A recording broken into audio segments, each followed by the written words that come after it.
Managing yourself, owning your time.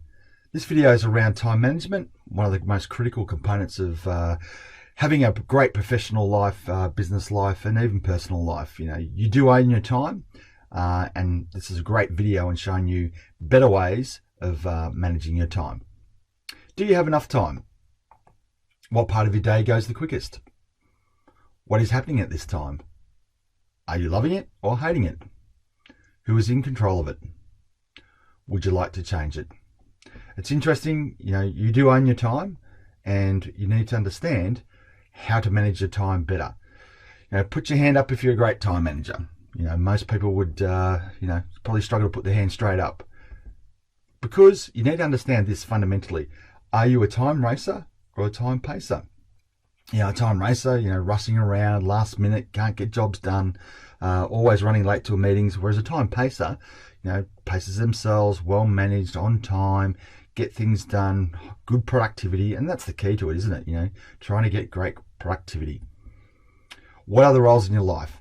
One of the questions I'll always ask when I'm talking around time management is, what things do you do? Because when you look at this, it's actually good to think about, we've all got 168 hours in the week. So when you think about that, break it down into, you sleep 30% of the time.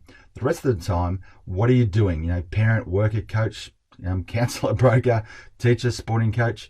Think about all the different aspects of your life. Write it down.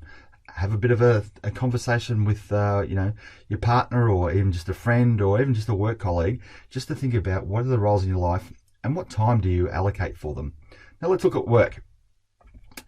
Similar sort of strategy, but you're looking at work from a point of view of what are the 5, 6, 10 critical things that I do, and how does that look, and what percentage of time do I spend?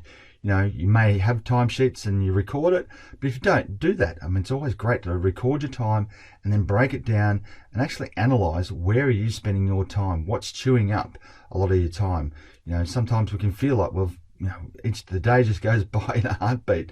So you're working maybe 40, 50, up to maybe 60 hours a week or more. So think about what it is that you're doing at these points in time. Your time of day. To be a peak performer, you must understand how to get the best out of yourself. Are you a morning person or an afternoon person? This graph just gives you a simple insight, because it's just a reality that, if you're a morning person, which I am, I'm better in the morning. I do more things that are critical, or I need to focus on, because my energy level is a lot higher in the morning than in the afternoon. I know a lot of clients and professionals that are really good in the afternoon, and some are really good right into the evening and late at night. So what are you? I just want you to identify that. Power days.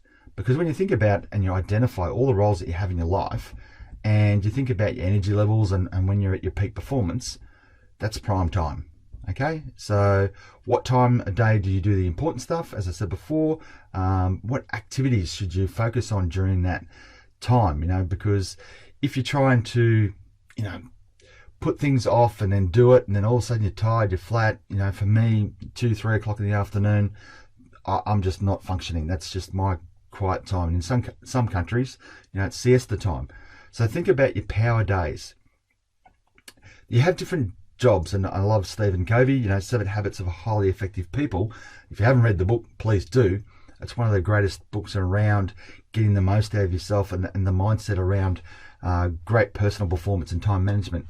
But this matrix here is just a simple way to look at, when do you do things, and I challenge you to go and pick a task or a job and go through this matrix and think, okay, what do I need to do now? What do I need to work on? What do I need to focus on?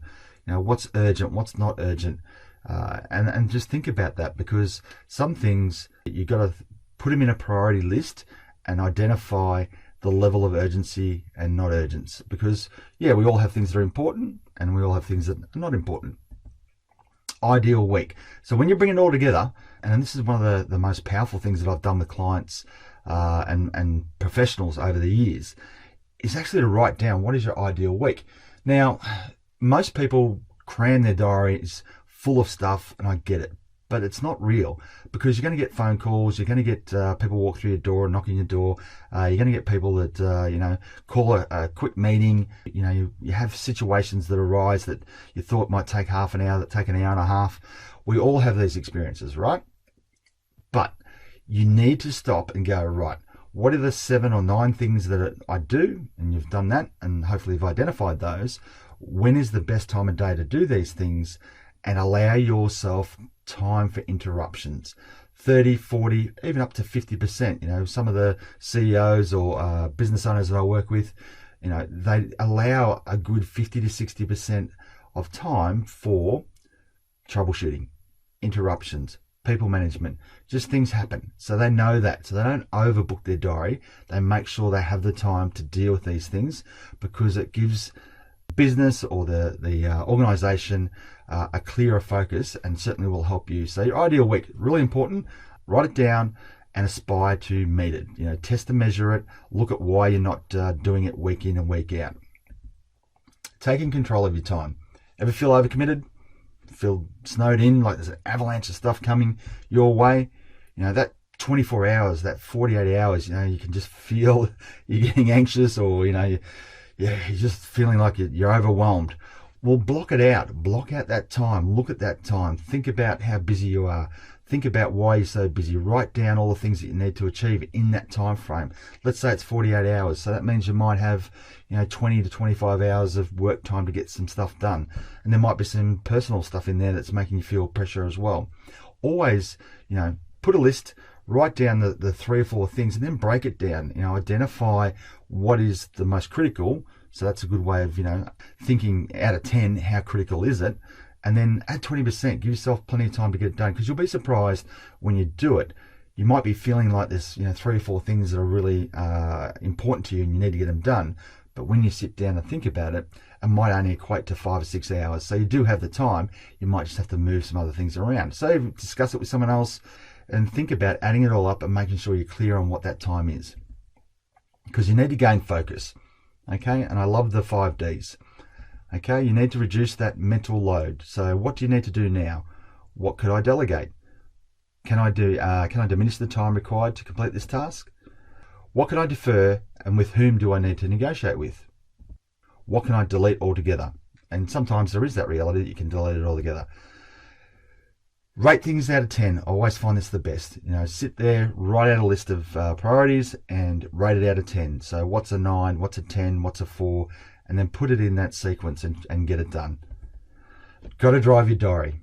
Your diary is, your, roadmap to success on daily routines and daily outcomes, and, managing your professional life. So just some quick tips: decide who decides, narrow questions, tighten deadlines, limit meetings, reclaim your time, delegate decisions, solve it now, introduce your time. So, as I said before, have some space there to do some things. Meetings without chairs. I love that, because as soon as someone comes in and sits down in your office, you can guarantee you've lost half an hour. Whereas they come in, you might just stand up and greet them and have a standing conversation. Something I've done over the last sort of 10 so years. It reduces that time, because they know that you're busy or you might be going somewhere, so they won't, hold up too much of your time. Time parasites: be aware of going to lunch and standing in long queues, or bad filing. I like this because, we don't have a lot of paper filing systems anymore, but do you have a good computer folder system, so when you save things where they are and how quickly you can find them? Pin things so that you can find them nice and easily. Just simple things like that. Too many screens open at once. Turn your phone off. Messages, your phone pinging and people wanting to contact you. Shut that down. Focus for time, because the reality of when someone distracts you, it can take up to 27 minutes to get totally focused again. And we've all had that moment where a couple of hours just flies by. That's because you're in the zone and you're totally focused. Time generators. Touch typing is a great one. A lot of people, just single finger typing, they're looking down at the keyboard. Just practice it. Learn how to type, because if you can imagine what would happen if you're sort of 30 words a minute and you go to 50 words a minute. It would save you a lot of time. So there's a heap of good ideas there. Focus on tasks, get a good night's sleep, good food, good health. Set yourself up for success to be a peak performer and get the most out of your life and your career. It's an opportunity. The opportunity is simple. You just need to own your time because it is your time. Live, work, create. Love talking about time management because it's such a critical component. When you talk to people, professionals and business owners, time management obviously connects with the productivity. So it's important that you get it right and you have a great career. Hope you enjoyed the video.